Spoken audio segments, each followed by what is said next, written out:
بسم الله الرحمن الرحيم الحمد لله رب العالمين والصلاة والسلام على أشرف الأنبياء والمرسلين نبينا محمد وعلى آله وصحبه أجمعين وبعد. Alhamdulillah, we're in the chapter 9 of book 1, Kitab al-Tahara, Bab al-Hayd, which is the chapter about menstruation or the cycle of the woman. Al-Hayd في اللغة is a سيلان or like a flowing, literally like the linguistic meaning of hayd or the menstruation is like flowing, to flow, something to flow. So they say like حاض الوادي, like the valleys are flowing with water, after a rainfall or something like that. So that's where the linguistic meaning comes from. The Islamic meaning is like دم يخرج من قرء المرء من غير مرض ولا فساد ولا ولادة. So like blood that's coming out from the womb, the private part of the woman, her inner, from the womb originally, without being sick or like something wrong basically, or birth. The blood. Those are three different types of blood that a woman can have. She can have the blood of menstruation, the blood of like the post birth, and dam istihada, which is basically like some type of irregular blood flow. Something's wrong. There's a different blood than the regular cycle. So those are three types. So specifically, he's talking about in Bab al-Hayd, the menstrual blood. And this is a very important chapter because it has to do obviously for the purification of the woman, but also in terms of like if she can pray or not, if she can count her fasting or not, when divorce can occur or not. So this is like a very important topic that the students of knowledge should all try to master and learn. And it's not something simple, but it's obviously doable, and if people put in the effort, they'll understand it. Imam Ahmed, rahimahullah, said that he said he took 10 years to master this topic. So, and he's Imam Ahmed, one of the great scholars. Obviously the fiqh and the hadith and the difference of opinions and everything like that included, but he spent, many years to perfect or learn this chapter.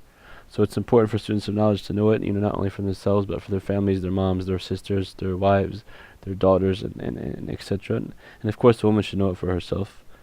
Hayd, and it has like many different names. Some call it anad, because it causes tiredness for the woman or pain sometimes. Some i'dhar, which means because she has like udhr not to pray or fast, like an excuse basically. Iraq, like because it comes from the the blood flow basically. Asar. There's many different names that they have in the Arabic language, and even in English sometimes there's nicknames for that women call it by. So at the beginning, the Imam, he starts وَيَمْنَعْ عَشْرَةَ أَشْيَاء, that the hayd prevents women from doing 10 things. مانع يمنع is basically putting like حائل بينك وبين شيء, something like a barrier between you and something else. Linguistically, what مانع means. In Islamic meaning, مانع is ما يلزم من عدمه العدم ولا يلزم ما يلزم من وجوده العدم ولا يلزم من عدمه الوجود لذاته. So basically, مانع is something, if it's present, it means it negates whatever is there. Like it doesn't, that thing can't happen if the مانع is there. So mana of hayd, it prevents a woman from doing this. It stops from her doing these 10 acts we're going to talk about right now. And he mentions 10 before going into detail, which is ijmad qabla tafsil, which is like basically getting us ready for what's to come. So he's giving us like an intro. There's 10 things that prevent a woman, that the hayd prevents a woman from doing. The first one, fi'l as-salat, which is the action of salat. She's not supposed to pray when she's in her menstrual cycle. And in fact, if she does pray, many scholars say that it's a sin. It's haram basically, because she's going against the command, of the Sharia. There's a minority of opinion. Some scholars you might find that say that if she's like nawafil, it's exempt. But in general, all salawat, she's not supposed to do salat until she finishes her period. The second thing that it prevents is wujub as-salat. So the first one is fi'l as-salat, the action of salat. The second is wujub as-salat, meaning the obligation of salat falls off of her, so she doesn't have to make the salawat up. The third thing is فعل الصيام, so the action of fasting. If her period is present, she can't fast. Even if it comes, 1 minute before the adhan of Fajr, she realized that she can't fast that day. And, hard, but true that even if it's like 1 minute before the adhan of Maghrib and she fasted the whole day, and it comes, she has to make up that fast. Inshallah, the woman will get double the reward, for her intentions of trying to do it, and being patient and doing it again and making it up. But that's just the rule of the Sharia. It's very precise. The second or the fourth act she's not supposed to do is tawaf. She cannot make tawaf in Mecca until she's free from her menstrual cycle. Some scholars say, like Ibn Taymiyyah, which is kind of a unique opinion, saying that if she has to leave Mecca and she's missing the obligatory tawaf, she can cover herself properly and do it, so she can be free from ihram. But the majority of scholars says no, she has to wait there and finish her period, like the Prophet ﷺ told Aisha, and then she can do the tawaf. The fifth is qira'at al-Quran, recitation of the Quran, and this is actually a difference of opinion amongst the scholars, because they say there's no proof saying that a woman can't recite the Quran, right? The sixth one, he says mash al-mushaf, which is touching the mushaf. That most of the scholars say you're not supposed to, like the Prophet ﷺ said, لا يمسه إلا طاهر, that only the pure person should touch it. لا يمسه إلا المطهرون, the ayat some scholars say refers to the Quran as well. Other scholars say it refers to the Lawh al-Mahfuz. But in general, as a consensus amongst, it's not a consensus, but the majority of scholars say that the mushaf should not be touched, and that's basically the whole Quran in one book without any other additional commentary. That's considered the mushaf. So if she has, like gloves on, or if it's something like tafsir, or has like some of the ayat or something like that, some scholars say that it's exempt. That's not the rule that they're talking about. And the recitation, obviously, there's not really any clear evidence that she can't recite it. Like even the Prophet said, you can remember Allah subhanahu wa ta'ala in all your states, but touching the mushaf, that's a different rule. Yes. So what if it has transliteration? So like one part it'll be like the original text, and then one will be in like English. Yeah, many scholars don't consider that the mushaf.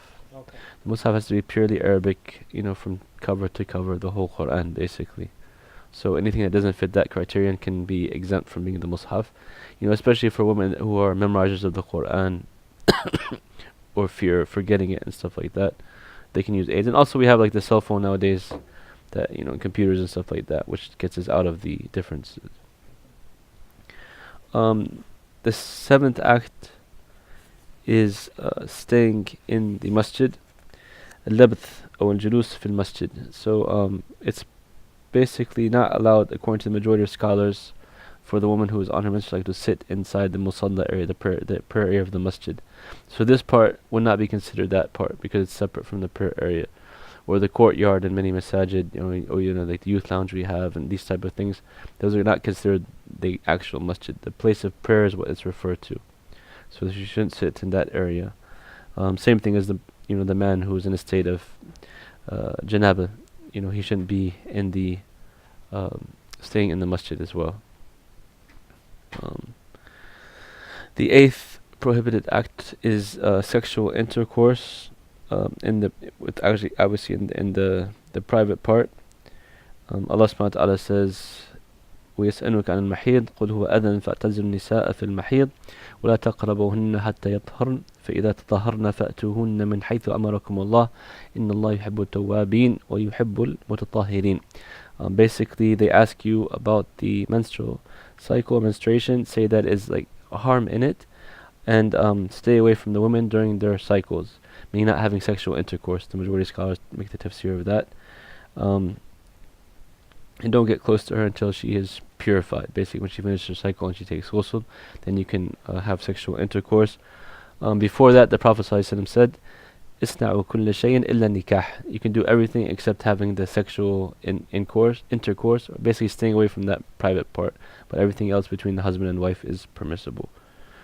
The ninth act that is forbidden is the Sunni divorce. sunnat al-talaq, which is, when a person divorces a woman, it has to be during her state of purity. She shouldn't be in a state of menstruation.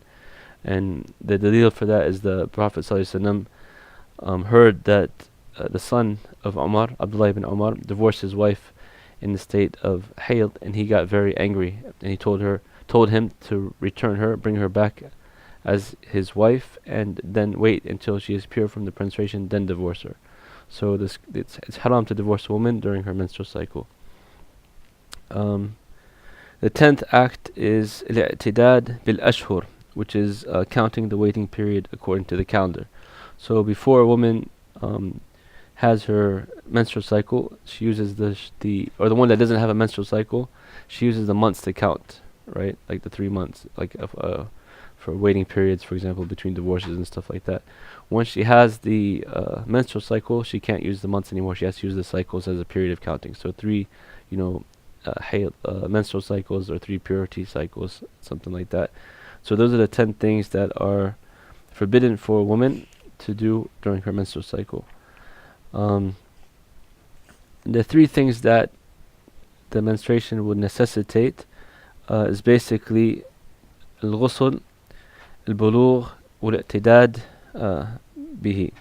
So when a woman has her menstrual cycle, she has the things that are required of her afterwards is ghusl. Obviously, when she becomes pure, she has to wash. She has to do major ritual purification. The second thing is that she has reached the age of puberty. So when a woman has her period, she's considered of age at that time, as long as it's obviously above the age of 9. Most scholars say that's the earliest age that the woman can start her menstrual cycle. The other thing, the indications for puberty, obviously there are some things that are shared. This is specifically for the woman. The 3 things that it obligates or necessitates is the major ablution in the ghusl, طهارة الكبرى من الأحداث الكبرى. So washing, taking the ghusl after she finishes her cycle. Al-bulugh, reaching the age of puberty. Like we were saying, the age of puberty is determined by, for a woman, if she reaches, has her menstrual cycle. Other scholars say that if a person reaches the age of 15, or if he has like the growth of pubic hairs in the pubic regions, obviously, and ejaculation is considered for both as well. So those are the things that necessitate puberty. For the woman in particular, it's also the menstrual cycle. That's one of the indications. And the third thing is counting the waiting period according to hayd. So once she has her period, she can't use the months anymore. Like we said, she has to start using the period as a way of counting her cycles and her waiting periods, etc. And the Sahabiyat, the Prophet used to ask the Prophet about these issues, and he would clarify for them. So there's nothing. It's like part of our deen, alhamdulillah. Like we said before in previous lectures, even the minute affairs that we have in our life, Allah subhanahu wa ta'ala has made it easy for us and clear for us. So this is one of the reasons that we study this, obviously, because it's part of our deen, and the Prophet cleared it for us. Even it's mentioned in the Quran. So it's an important topic to know and understand. When the cycle ends, the next chapter the Imam says, فإذا انقطع الدم أبيح فعل الصوم والطلاق ولم يبيح سائرها حتى تغتسل. So when the woman's cycle has cut off, basically stopped, fasting and divorce become permissible for her without having the ghusl. So say she wakes up at Fajr time and finds that her cycle has ended. She can fast if she wants to, or right before Fajr, for example. She can have the intention for fasting even though she hasn't taken the ghusl. Also, divorce, like the husband and the wife can get divorced during that time because she's pure from her menstruation. But all the other 8 acts that we talked about, from those 10, she has to make ghusl before doing them. So, reading the Mus'haf, preferably reciting it, also to be in a state of purity, sexual intercourse, making salat, fasting, we mentioned fasting and divorce are separate. But the other acts she should have ghusl. ويجوز استمتاع من الحائض بما دون الفرج لقول رسول الله صلى الله عليه وسلم اصنعوا كل شيء غير النكاح. And it's permissible to enjoy all forms of basically intimacy with the wife, with the menstruating woman, except for the actual intercourse. So like different sexual acts or intimate acts for the women, except for the staying in that area where the hayd comes from, the menstruation comes from.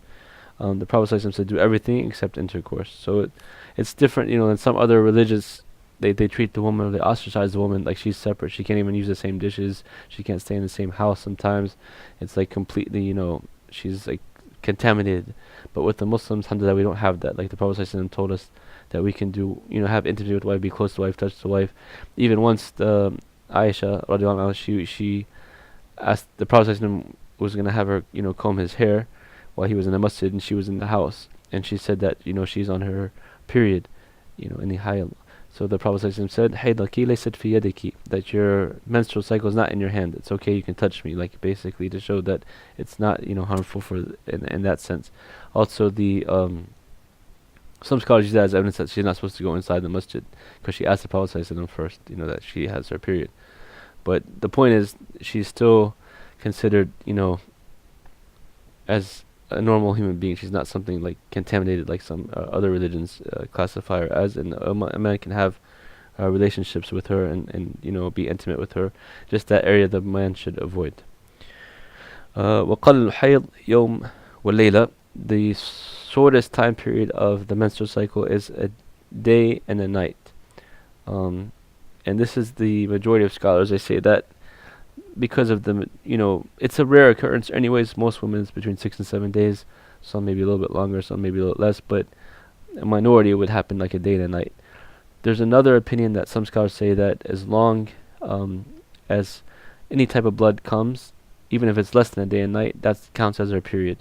And they use the qiyas with nifas because the consensus of scholars is a woman after her childbirth has blood flow and it stops, or is even if it's like less than an hour, and it's considered nifas, it's still considered nifas, and she can't pray or do anything while it's going on. So even if there's no minimum for that for the nifas, so they do qiyas, which is like comparing or analogy with the hayd and saying that there shouldn't be no minimum for the hayd as well, even if it was like 1 hour or 2 hours and it stopped, that's it, right?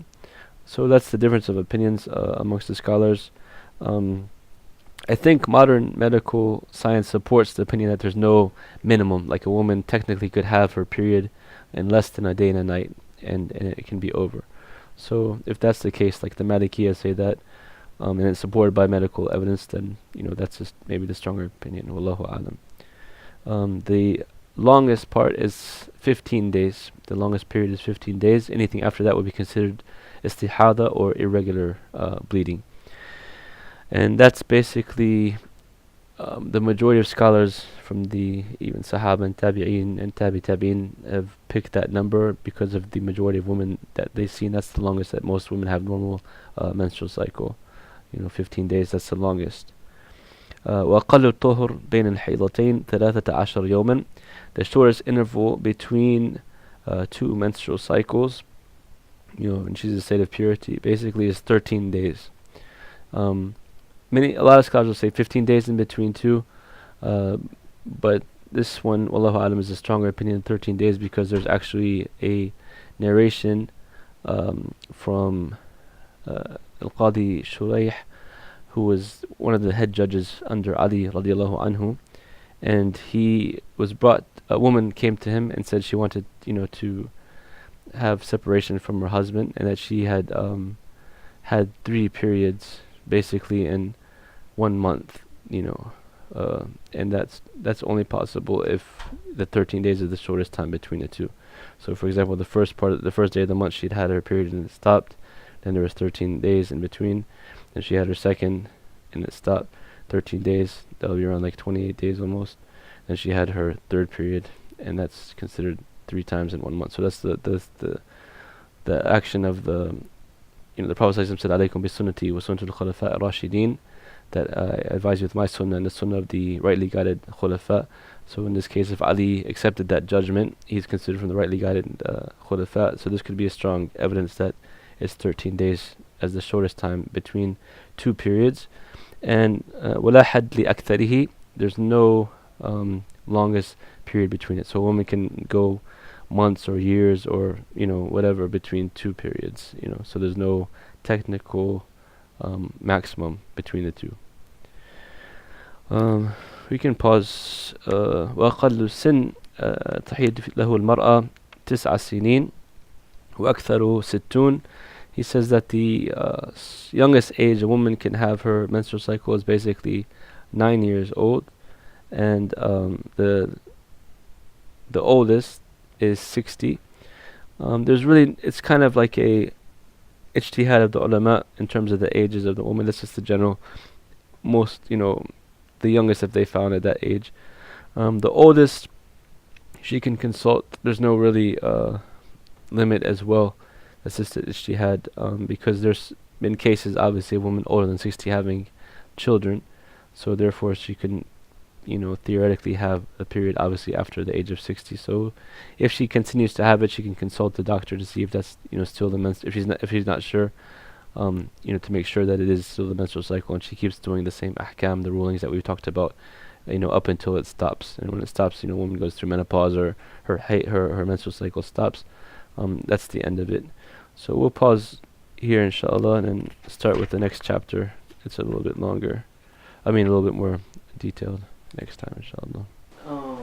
What are the rulings on like IVF, in vitro fertilization?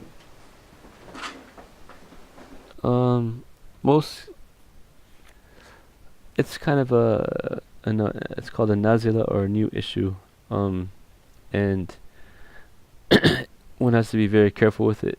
For example, some scholars say it's not permissible, because of the amount of doubt that can happen, or the mistakes that can happen, the contamination that can happen. Like sometimes, you especially find in the West, actually, some people mixing or using other people's sperm to fertilize the egg, and that's a form of zina, because Even if you're unknown to it. Yeah, but it's it brings about all types of complications because of that doubt. So some say if you can have like a Muslim doctor, or a very trustworthy doctor, and it's between the husband and the wife, with no outside interferences, I think some scholars allow for that. But some scholars, like I said, are really strict because it's the issue of doubt and possible contamination that they, refrain from it. So you'd have to ask on an individual basis. I would advise somebody to ask, a trusted scholar to, give them a fatwa for if they wanted to go and do that. How about sperm banks or egg donation? Yeah, all that's built upon haram, because anytime you have a non-husband or wife intermixing of sperm and eggs, that's kind of a form of adultery or fornication. So it's not permissible to, mix like that, and it can bring about a lot of harm in society, where the point that, because sometimes there's a lack of knowledge, it can end up that brothers and sisters are marrying each other because they came from the same type of, from the same father, for example. Yeah.